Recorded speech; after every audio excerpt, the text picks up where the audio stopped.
हे राम,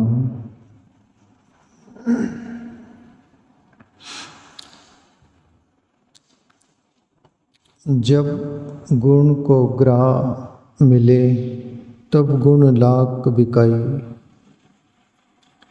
जब गुण को गाहक नहीं तब कोड़ी बदले जाई। कबीर साहब के दोहे पर सत्संग लेंगे अपन।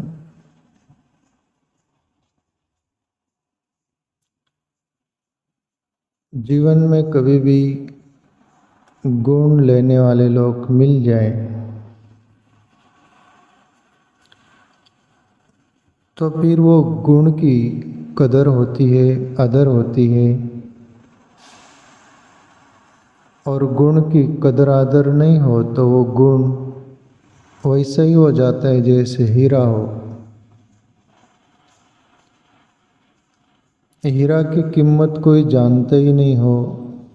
जैसे एक बार गडरिया ने अपने भेड़ बकरी के गले में हीरा बांध दिया, अच्छा पत्थर है इस भाव से, पर वो गडरिया की जगह जोहरी होता तो उसकी कीमत लाखों रुपया थी हीरे की, समझता। ऐसे ही कबीर साहब बोल रहे, जब गुण को गाहक मिले तब गुण लाख बिकाई।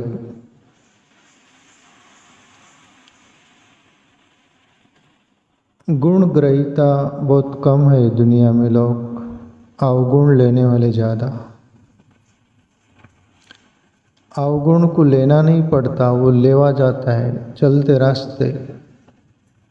अवगुण से काफ़ी बिछा हुआ रास्ता है, आप रास्ते चलते हुए आपको अवगुण सहज मिल जाएंगे।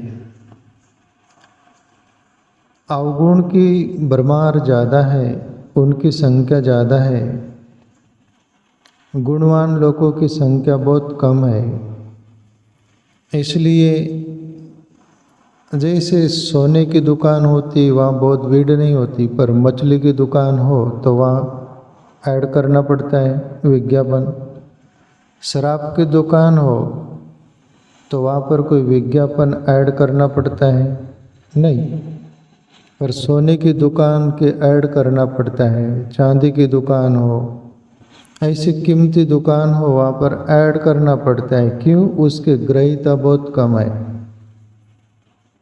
मछली और शराब के ऐड नहीं करना पड़ते, ऐसे साधारण अवगुण लेने वाले लोग भी बहुत हैं और अवगुण देने वाले भी लोग बहुत हैं। इसलिए गुण की कीमत करने वाले हो और वहाँ पर गुणी व्यक्ति मिल जाए तो फिर सामने वाले का प्लस पॉइंट हो जाता है। जैसे उदाहरण ले लो, नैमिषारण्य में भागवत में आता है, सुखदेव मुनि के पास परीक्षित तक्षक नाम का नाग दसने वाला है 7 दिन में। ऐसा ऋषि कुमार श्राप दे दिया था कि तुझे तक्षक नाग दसेगा 7वें दिन। और परीक्षित घबर गए थे और फिर अपना उद्धार मुक्ति का रास्ता खोजने के लिए सुखदेव मुनि को तलाश आ गया। और तुमको इतनी जिज्ञासा वो सब जीवन की कदर आदर हो जाए, मूल्य पता चल जाए, तो आपको भी कुदरत की व्यवस्था है, ऐसे कोई न कोई गुण देने वाले सत्पुरुष मिल ही जाएंगे। जैसे परीक्षित को सुखदेव मुनि मिल गए। सुखदेव मुनि भागवत कथा सुनाए, श्रोता के रूप में अकेला परीक्षित है। 88,000 ऋषि जो थे उसमें से हव से, गौ से, नव से 3 प्रकार के थे। ये 3 कहावतें आती, हव से, गौ से, नव से। इसका अर्थ आप लोगों को मालूम है ना। हव से कोई हाउस से जाते हैं कि चलो हाउस यानी खुशी खुशी। गौ से दूसरे कैटेगरीज के होते, जाके देखेंगे क्या होता है, सुखदेव मुनि कैसा भागवत कथा सुनाते हैं, क्या करते हैं। 7 दिन में मुक्त होना है तो आखिर क्या कैसा होगा जीवन में अपन देखेंगे, जाके देखेंगे। तीसरे कैटेगरीज के वो 9 से वाली बात, अरे जाएंगे, कुछ पुण्य वगैरह अपने को भी मिल जाएगा, परीक्षित को ज़्यादा मिलेगा, अपने को भले कम, पुण्य के हिसाब से कोई गए, पर मुक्ति के हिसाब से एक परीक्षित ही गया था। 88,000 ऋषि नहीं, ये 3 कैटेगरीज थे। कोई पुण्य के लिए गया, कोई जाकर देखना है, कोई हाउस से गया। बाकी परीक्षित 7 दिन में मुक्त हुआ। ये 88,000 ऋषि क्यों नहीं हुए?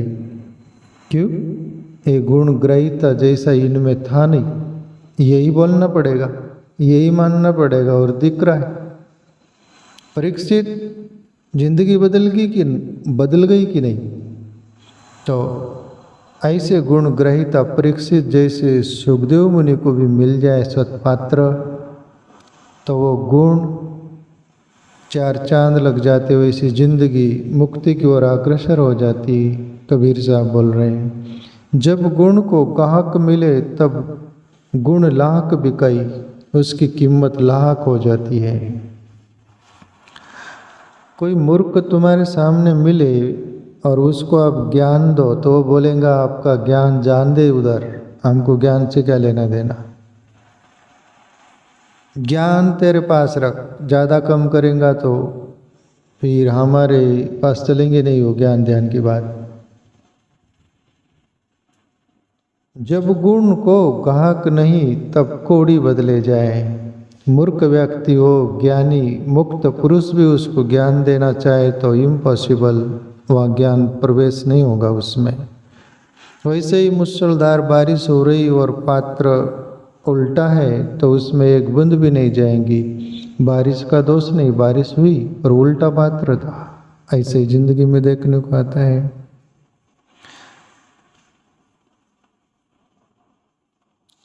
दूसरा दुआ कबीर साहब,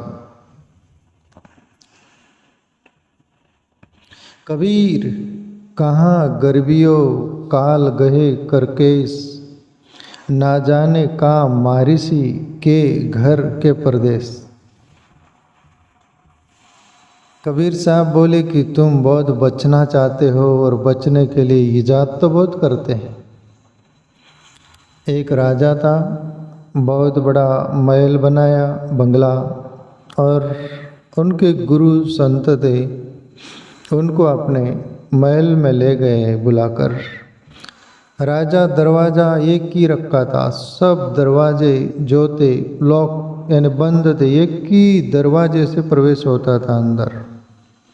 संत अंदर गए, फिर राजा बोले कि बाबा जी महात्मन कैसा लगा आपको मेरा महल?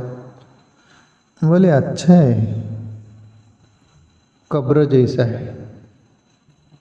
ये दरवाज़ा क्यों बनाया? बोले अभी एक काम कर, तू अंदर हो जा, मैं बाहर चले जाता हूँ, दरवाजे को बंद कर ले, तेरी कब्र ठीक हो जाएंगी। बोले ये महल नहीं, एक कब्र है। इजाद करते हम कि कोई आक्रमण न कर दे, कहीं मौत हमें चुनौती न दे दे, मौत से बचने के लिए हम इजाद करते हैं। पर कबीर साहब भी नकार देते उनको, कोई भी ज्ञानी पुरुष नकार देगा जिसको बोध है वो बोल रहे कबीर कहाँ गर्बिए काल गहे करकेस, तेरा काल बाल केस जो होते हैं ना वो पकड़ के रखा है, तू किधर भी नहीं जा सकता, इधर उधर हिल भी नहीं सकता, तू पकड़ा हुआ है काल केस। ना जाने कहाँ मारिसी के घर के परदेश, घर में मारेगा कि परदेश में मारेगा उसका कोई ठिकाना नहीं, बाकी तुझे मारेगा वो, ये पक्का। तो गर्व किस बात का करता है? गर्व किस लिए करता है? ये तन पर, धन पर, कुटुंब परिवार पर, जमीन पर, या तो सब परदेशी है, या कोई किसी का कुछ नहीं है, या मुसाफिर खाना है, धर्मशाला में जितना समय रुकना है उतना समय रुक लो और चल दो। चल न दोगे तो काल तुमको चला देगा, आगे धक्का देगा, चलो तुम आगे बढ़ो हम तुम्हारे साथ है, जहाँ जाओगे वहाँ तुम्हारी चोटी पकड़ के ही रखेगा। कबीर साहब बोले तो फिर ये जिंदगी मिली गई, थोड़ा मौका मिला है तो हरि भज ले, भगवत चिंतन कर ले, ध्यान कर ले, आत्मचिंतन कर ले, वही तेरे हाथ में है। बाकी काल एक दिन तेरा जीवन छीन लेगा। जीवन छीना जाए उसके पहले तू सावध हो जा। एक राजा था, उसको मौत, आकाशवाणी जैसी आवाज़ हुई, मौत बोलती कि मैं शाम को तुझे लेने आ रही हूँ। राजा घबरा गया। मंत्री था, मंत्री से विचार विमर्श किया कि मौत मुझे आवाज़ दी है और शाम को लेने आने वाली है, क्या करना। मंत्री मंत्रणा देने वाले रहते हैं, तो मंत्री ने मंत्रणा दी कि एक काम करिए राजा, अपने राजमहल में एक घोड़ा है और वो घोड़ा इतना तेज चलता है कि आप अपने राज्य के बाहर शाम तक पहुंच जा सकते हो। और घोड़े का सदुपयोग करिए, घोड़ा ले लो, अपने राज्य से बाहर चले जाओ, शाम होने से पहले पहुंच जाओगे, मुझे यकीन है। घोड़ा बहुत भागता है। राजा को भी, और बोलते हैं ना, डूबते हुए कि तिनके का सहारा, कोई पानी में डूब रहा है, मोती हो जाएंगे तो एक तिनका घास का भी मिले तो उसको पकड़ता है वो कि बच जाऊंगा। राजा आओ न देखा था, वो घोड़े को लगाम लगाया और बैठा उस पर, और शाम न हो जाए उसके पहले प्रदेश चला जाना है, अपना राज्य छोड़ के, वहाँ मौत आएगी नहीं। गया, अपने राज्य के पार हो गया सरहद, और वहाँ शाम हो रही है, दिन डूबने वाला है अब। तब राजा पहुँच गया अपने बॉर्डर के पार और घोड़े को खड़े कर कर वहाँ उतर गया है, और घोड़े का पीठ थपथपाता है वह घोड़ा कि कितना तेज भागता है, और मौत से मुझे आज बचा लिया। आज मेरे राज्य में मैं होता तो वहाँ मेरी मौत हो जाती। मौत शाम को आने वाली थी, दिन डूबने से के आसपास, और तू दिन डूबने से पहले मुझे यहाँ पहुँचा दिया, धन्यवाद। ऐसा घोड़े पर हाथ थपथपा रहा था, इतने में पीछे से मौत उसकी गर्दन थपथपाई। वाह राजा वाह, मैं तेरी यहीं राह देख रही थी, यहीं तेरी मौत होने वाली थी, और मैं कब से रास्ता देख रही थी, तू सही टाइम पर पहुंचा, इसलिए धन्यवाद तेरे को। चला। तो कबीर साहब बोल रहे, ना जाने का मारिसी के घर के परदेश। अपन जीवन में भी देखते नहीं क्या, अपने घर के लोग हो, पड़ोस के हो, दुनिया के कोई भी हो, रहते का और मौत होती का, देखेगी नहीं। तो ये मौत का दस्तूर है, सुनिश्चित है।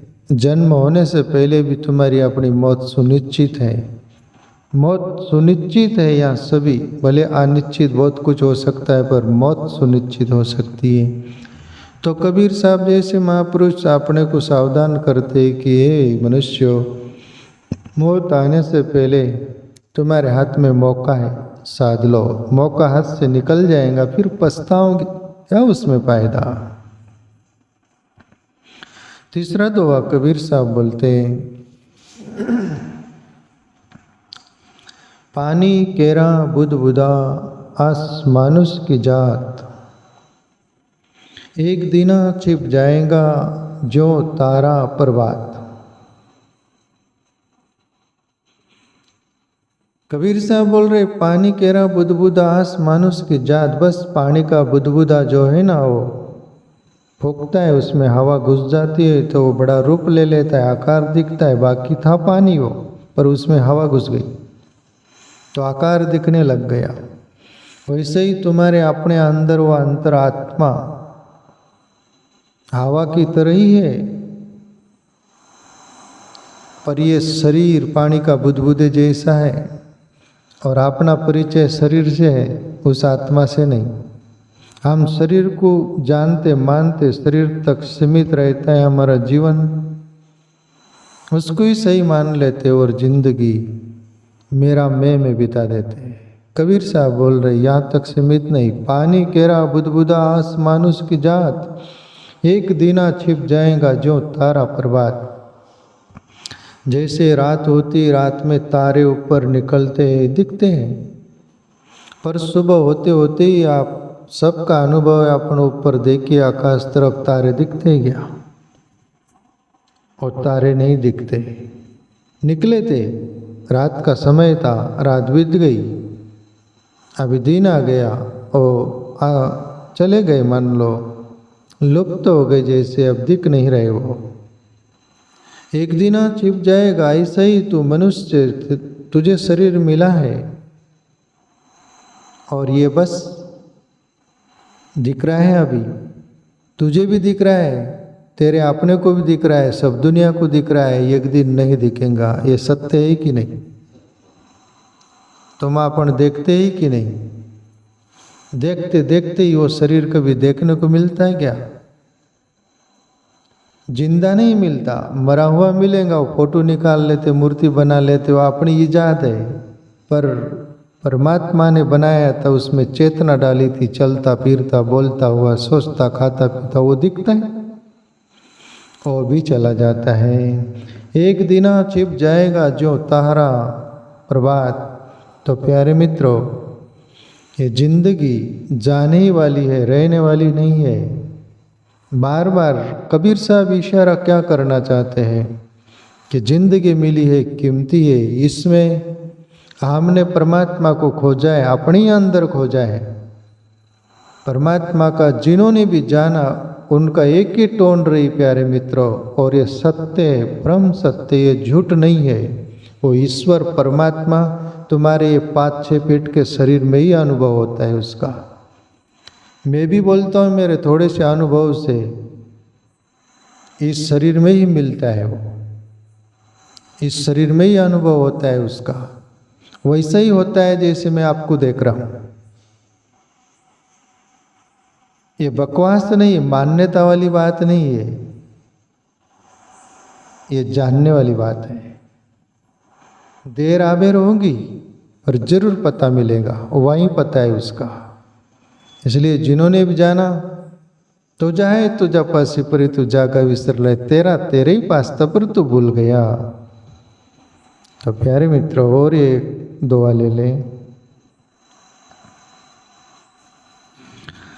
हाड़ जले ज्यों लाकड़ी, केस जले ज्यों घास, सब तन जलता देखी करी, भया कबीर उदास।